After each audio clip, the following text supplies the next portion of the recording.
Well, hours after 3 European powers triggered the procedure to reimpose UN sanctions on Tehran, Iran's Foreign Minister Abbas Araghchi said that his country is ready to resume fair negotiations over its disputed nuclear program. That's if the West shows goodwill. Araghchi reaffirmed Iran's readiness to resume diplomatic negotiations on the condition that the other parties demonstrate seriousness and refrain from actions that could undermine the chances of success.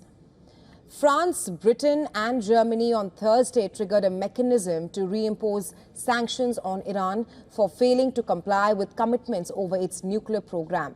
It agreed a decade ago. The move comes as the window for triggering the so-called snapback mechanism closes on October 18th.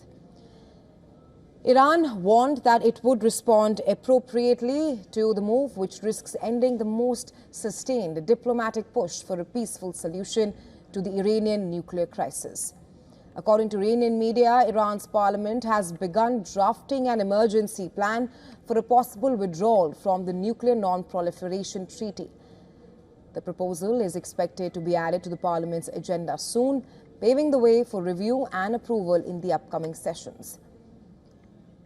Meanwhile, the United Nations called on Iran and major powers to seize the momentum to strike a nuclear deal in the next 30 days. That's before the reimposition of UN sanctions triggered by Europe. German Foreign Minister Johann Wadephul called on Iran to engage in diplomacy, arguing that the European countries repeatedly sought dialogue with Tehran, but it consistently rejected them.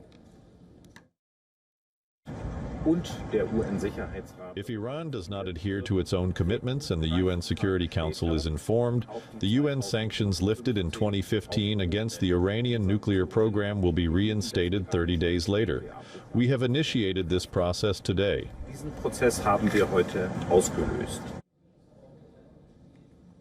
U.S. Secretary of State Marco Rubio said Washington remains open for direct engagement with Iran in an effort to reach a lasting resolution.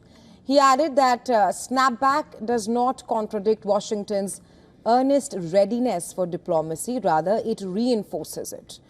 Furthermore, the UN Security Council, where France and Britain as well as the United States have permanent seats alongside China and Russia, is reportedly set to hold a meeting today to discuss the matter.